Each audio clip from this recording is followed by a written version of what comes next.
Happy morning, children. I feel extremely glad to welcome you all for this wonderful online learning.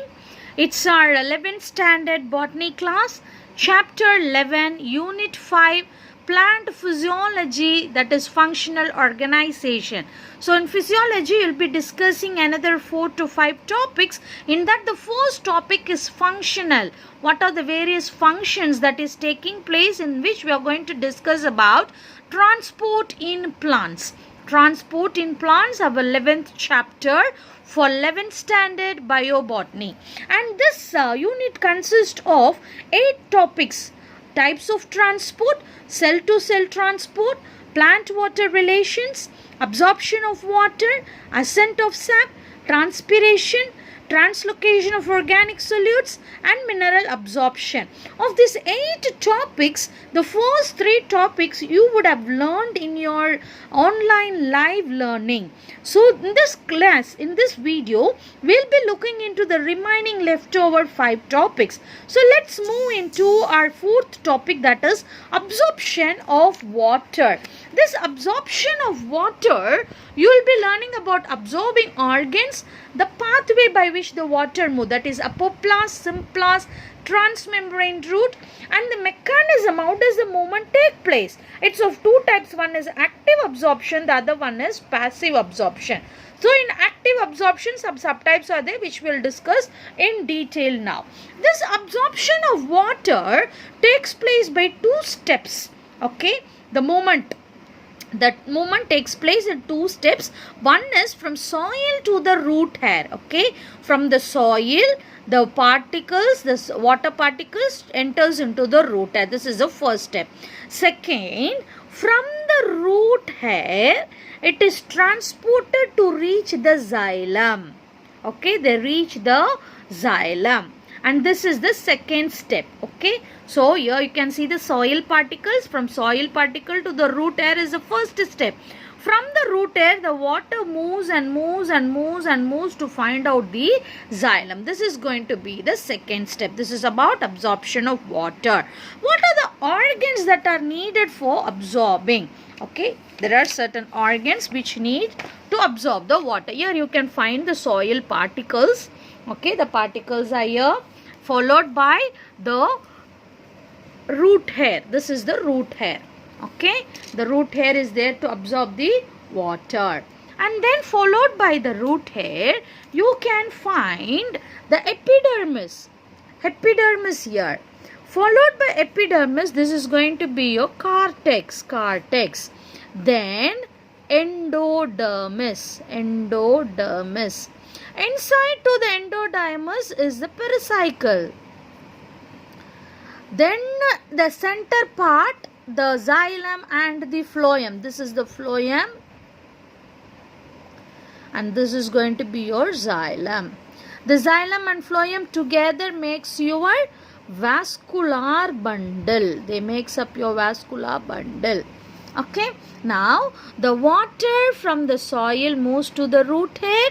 From the root hair, it moves to the cortex, then comes to the pericycle, endodermis, then reaches the xylem. So this is how the water comes into the plant. This is called the pathway, the organ. Which organ is mainly involved?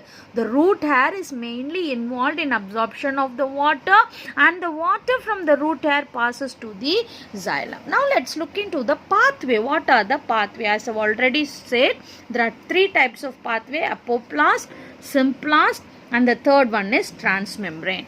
In this picture, you can see 3 lines: the pink, the green, and the black. Okay, so the pink line you can see it's moving. First, let me explain the organs. Okay, root hair, epidermis, cortex, endodermis, pericycle, xylem, and then enters into the xylem. So this is the various organs through which the water is entering, and all these have a cell wall.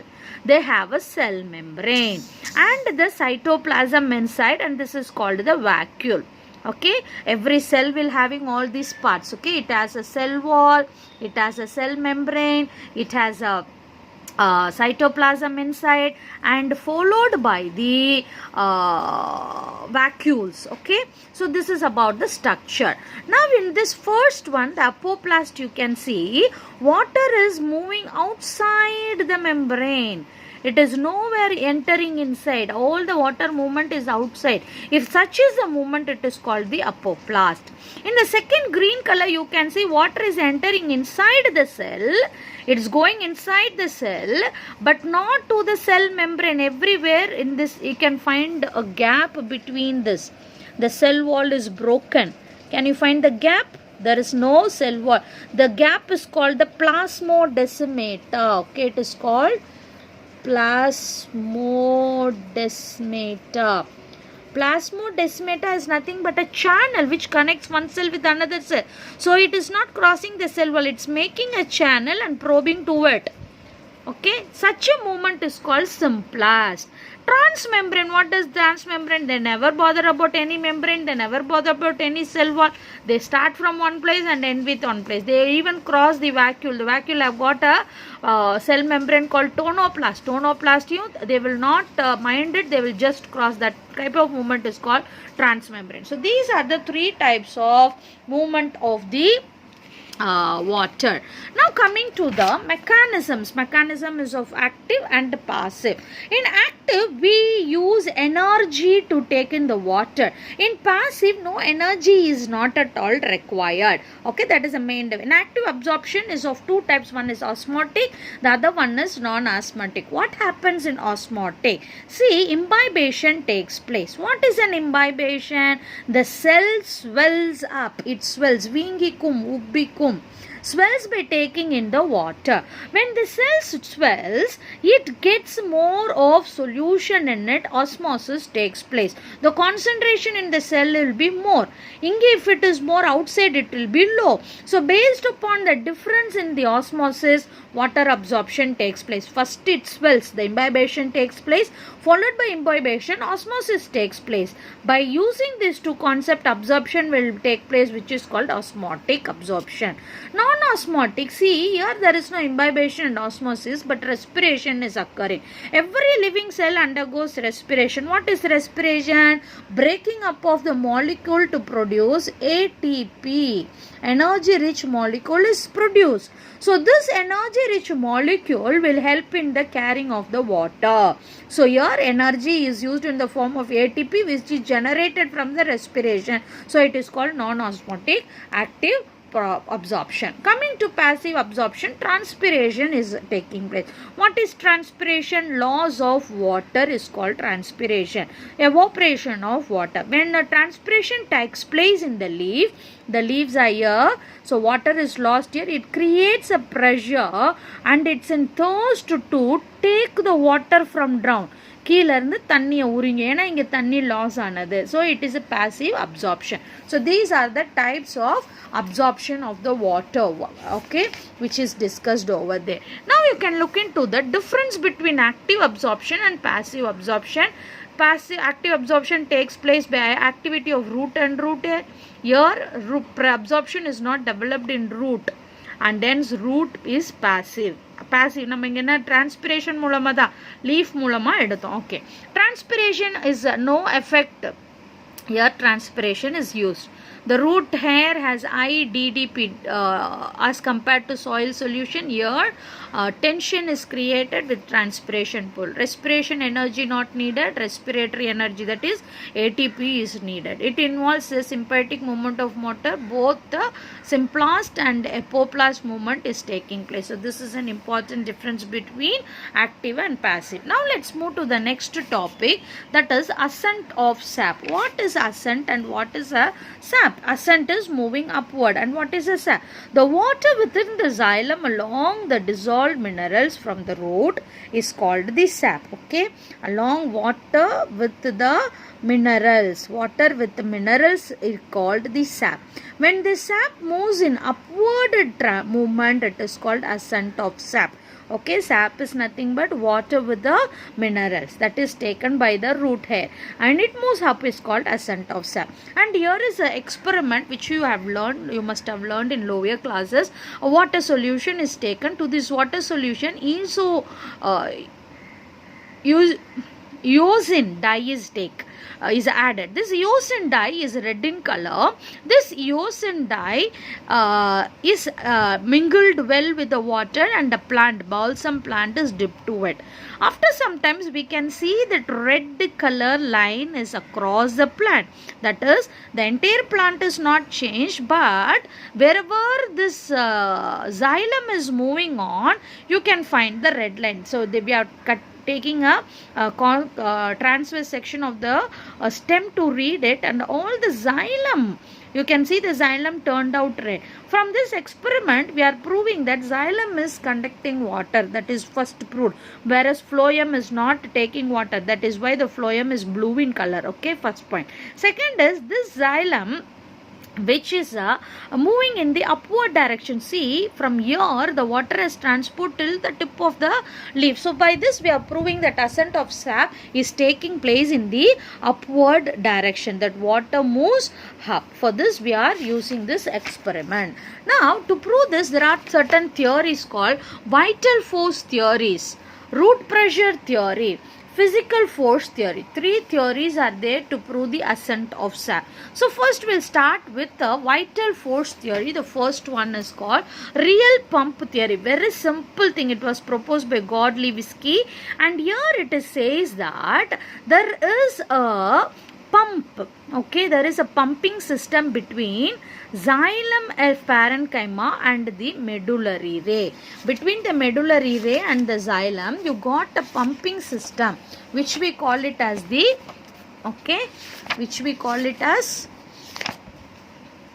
pump theory. Okay, one second children, let me move to the previous lesson. This is the TS of the stem. Okay, the stem vascular bundles are here. The blue color region in between two vascular bundle is called the medullary ray. And this is the vessel, xylem vessels. Okay, xylem vessel which is used for conducting water. So there is a pulse between, beat, heartbeat like lup tup, lup tup, lup tup. Some kind of movement between the medullary ray and the xylem vessel, and this is what is said by relay pump theory, and this theory was done in 1844. The next one is pulsation theory of J.C. Bose. Very interesting. Okay, Bose found out an instrument called chrysograph. It is an electrical probe, okay, a wire like thing, and connected to galvanometer. One end is connected to the galvanometer to find out the readings. The other end is inserted into the cortex of the stimulus or viranga. You can find in the galvanometer pulsation taking place. See, you will have a galvanometer from reading 0, 10 or 20 like this. You will have readings, okay, readings like this. So there is a probe in the galvanometer. Okay, this scale starts to move. It starts pumping. Nagadu pump adikide. Okay, ma? So from that it looks like similar to the beating of the heart. This is because of ascent of sap. அப்ப தண்ணி எப்படி மேல உரியுதுனா heart beat அடிக்கிறத போல போகிறது. So this theory is called pulsation theory of J.C. Bose. And this was proved. There was objections for this. You can read it in your book. The next theory is called root pressure theory. Very simple thing. Root pressure theory is, see, if plant which is watered well, நல்ல தண்ணி ஊத்துன செடியை டக்குன்னு அதோட ஸ்டெம்மை cut பண்ணிங்கன்னா the water will come out, the sap exude.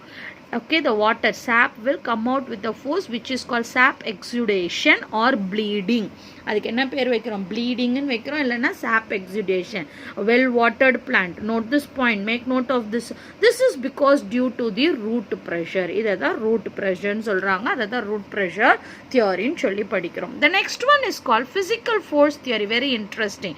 You got three types of theory for this. One is capillary theory, imbibation theory.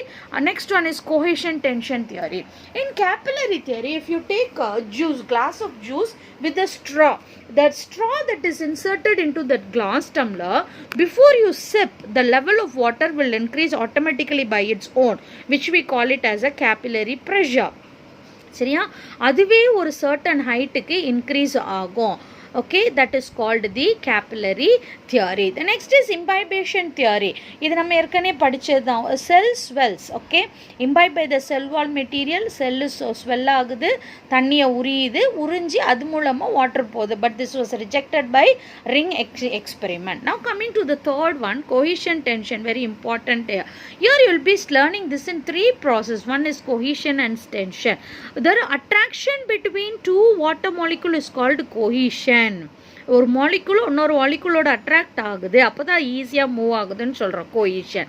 The water molecule get attraction between the walls of xylem. xylemத்துக்கும் water மாலிகுலுக்கும் attraction வருது, that is called the addition. So because of this cohesion and addition, water is able to move to greater level. அது வந்து ஒரு தியரியாக சொல்கிறாங்க. அடுத்தது பார்த்தீங்கன்னா we call it, for the water movement the air bubbles forms an inhibition. நடுவில் இந்த தண்ணி போயிட்டே இருக்கும் போது எங்கன்னா ஒரு வாட்டர் பபிள் கேஸ் வந்துருச்சுன்னா the water movement will not be possible. This gassing formation is called cavitation or embolism. Okay, gas bubbles inside is called the cavitation or embolism. And the third one is transpiration pull. Okay, already I have told you, the top of the leaf evaporation will take place. There will be loss in the water molecules. இந்த loss என்ன பண்ணும்னா கீழ இருந்து தண்ணியை மேலே உறிஞ்சி எடுக்கும். That is called the transpiration pull. So you have got three important topics by which the water moves. One is by cohesion of water molecules and addition, that is water molecule and xylem vessels குள்ள இருக்கக்கூடிய attraction. Then இந்த cavity glass bubbles நடுவுல வந்ததுன்னா water will not be able to move. Third வந்துட்டு due to transpiration water is moving. So these are the physical force theories. And now let's move to the very important next another theory called the transpiration. What is transpiration? The loss of water in the form of vapor is called the transpiration. Okay, this transpiration is of three types: stomatal transpiration, lenticular transpiration and cuticle. Stomata means stomata leafல இருக்கக்கூடிய minute opening, அது மூலமா water loss ஆச்சுன்னா it is called stomatal transpiration. Lenticular transpiration is in the stem of woody plants and trees. Stemல there are lenticles. In the last lesson we have learned, okay, the pores in the bark, அந்த pore வழியா water transpire ஆச்சுன்னா is called the lenticular transpiration. Cuticular transpiration is leaf ஓட surfaceல cuticle இருக்கும், waxy substance, அது மூலமா water transpire ஆச்சுன்னா it is called the cuticular transpiration. So see, three types of transpirations are there. Now let's see the factors affecting the transpiration. External factors, internal factors: atmospheric humidity, okay, temperature, light, wind, velocity, and atmospheric pressure, water and these are the external factors. Internal factors is leaf area, leaf structure. These two affects the transpiration. What is transpiration?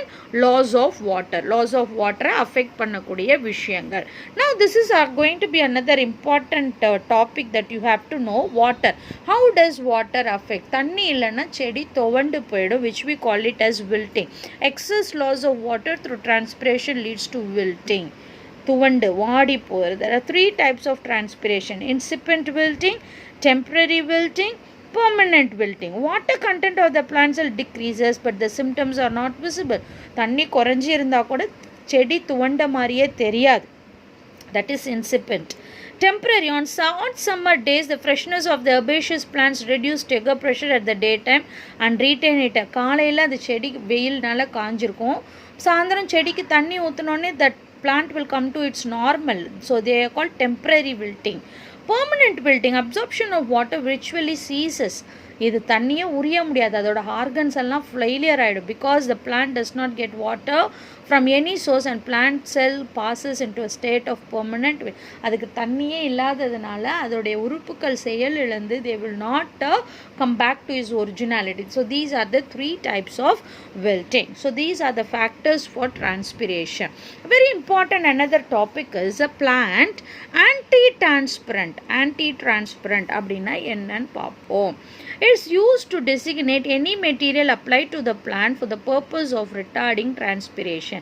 For example, let's take our Fair and Lovely moisturizing cream and all. When we go out, we want to apply something to our skin so that they don't get tan. Similarly, for the plants, we are applying something to the plant so that the water is not lost. Okay, they are called anti-transparent. First is, it acts as a physical barrier above the stomata. We are using colorless plastic bags, silicone oil, low viscous wax or spread on the leaves, forming a thin film to act as a physical barrier. மேலே தடி விட்டு மேலே போட்டு விட்டோம்னா என்ன வராது, வெயில் உள்ளே வந்து தண்ணியை எடுக்காது. Second is induction of stomata closure. Stomata திறந்துருந்தா தானே வெளியே தண்ணி போகும். ஸ்டொமேட்டோவை க்ளோஸ் பண்ணுறதுக்கு நம்ம உள் பக்கம் வேலை பார்க்குறோம். எப்படி செய்யணும்? Further the advantage of carbon dioxide as an antitranspirant to inhibit the photorespiration. Respiration இருந்தால் தானே ஸ்டொமேட்டோ ஓப்பன் ஆகும். அப்போ ரெஸ்பிரேஷனை நிறுத்திட்டோம்னா ஸ்டாப் ஆகிடும்ன்றதுக்காக we are giving the carbon dioxide into it, and use of aspartic acid also induce the closure of tomato, and dodecyl acetic acid affects the stomatal closure. இதை போட்டோம்னா stomata close ஆகாது. So these are the various anti-transparent. It's an important thing.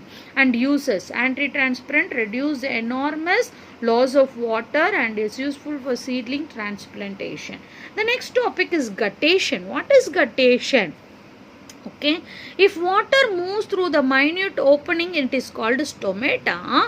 If the excess water exudes the liquid from the edges of the leaf ஓட முனையில் மொட்டு மாதிரி தண்ணி நிற்கும். Okay, they are called gutations. Okay, transpiration is through the stomata and guttation is the water leakage at the tip of the leaf. Okay, gutations. And if the guttation occurs through the stomata like pores, then it is called hydathodes. Okay, hydathodes. These are the two things which takes place about gutations. You can see the guard cells, epithelium, trachea, and water coming out of the tip. And there is an experiment to prove the transpiration. So this is an apparatus called Ganong photometer. You got a vertical tube-like structure, one bending down and one bending up. This bending down is dipped into a beaker containing colored water, and the bend up, which is looking upward, is as a jar-like structure which is stopped with a 1-volt rubber cork and inserted with the plant. And the other end of the tube you have a water reservoir with a knob.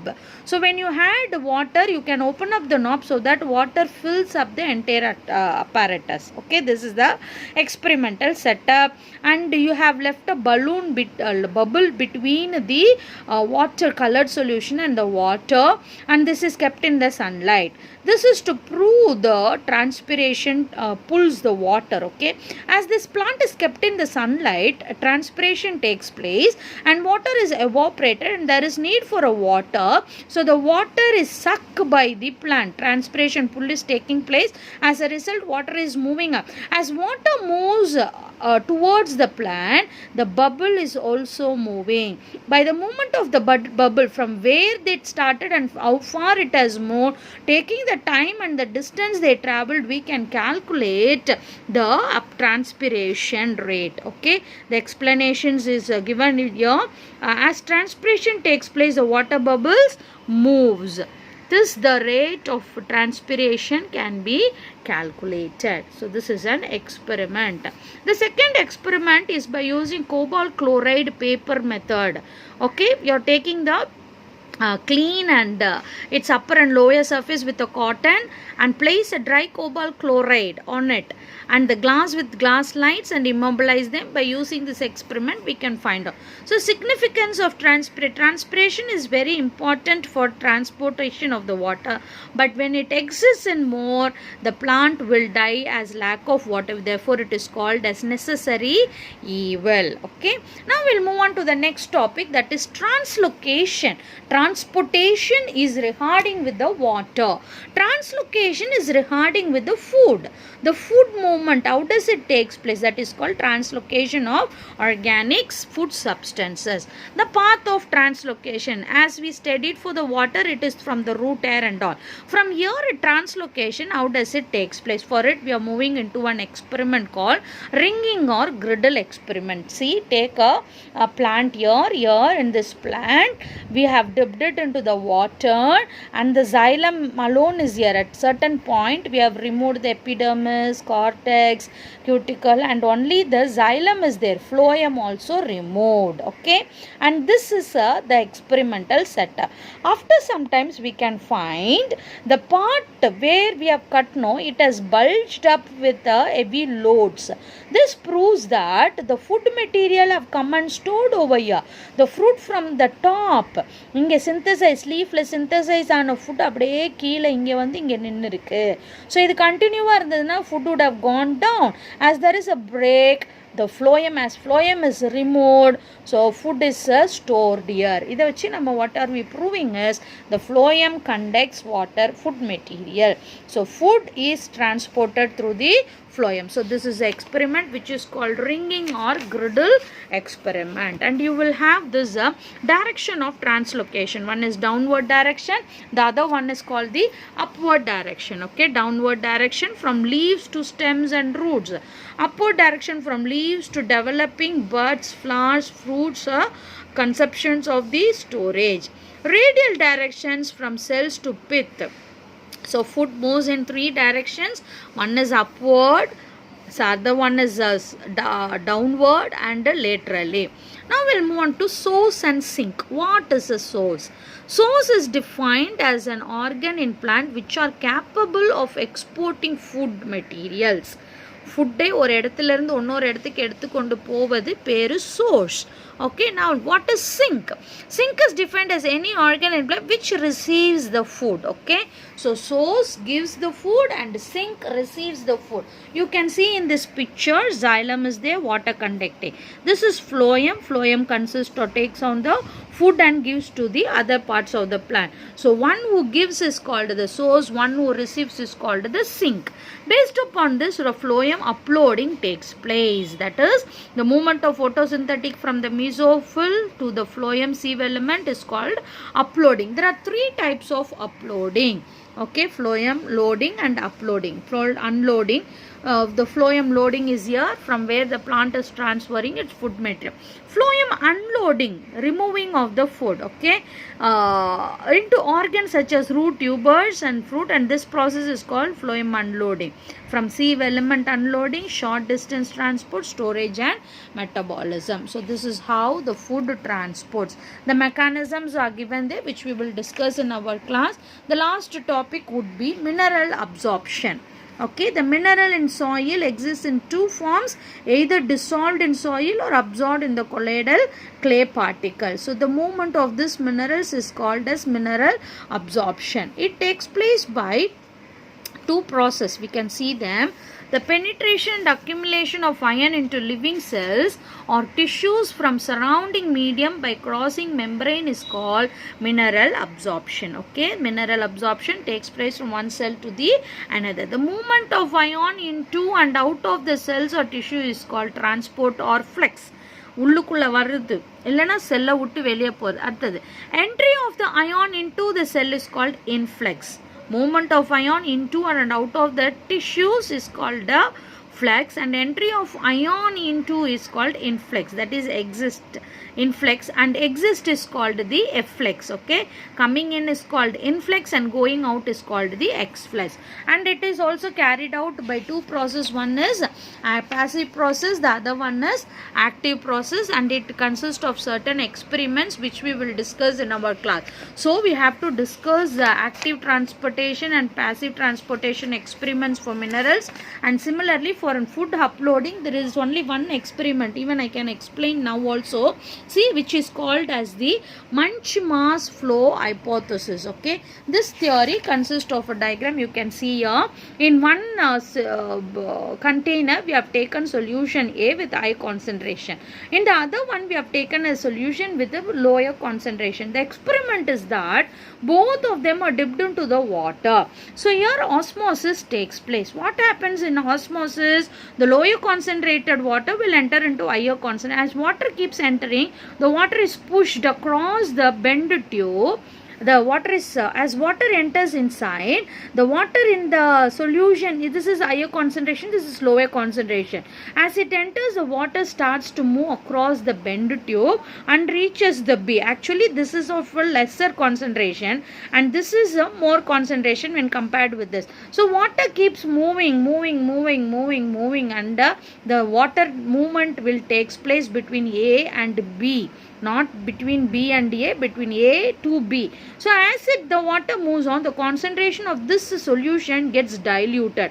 At certain point, both of them will become saturated. The concentration of A and concentration of B, both will be of neutral, of the same incident. That is called the Munch flow hypothesis. This is how it takes place between source and sink. This is going to be source, which is giving food to the sink. At certain point, by receiving food, this is capable of now giving in turn food to others. So this point where both of them get saturated is called the Munch flow hypothesis. Thank you children for listening carefully, and we'll meet in our class in our doubt clearing sections to clear the mineral transport passive and absorption theory. Hope you watch the video. Try to learn the important concepts and learn the question answers. Thank you children.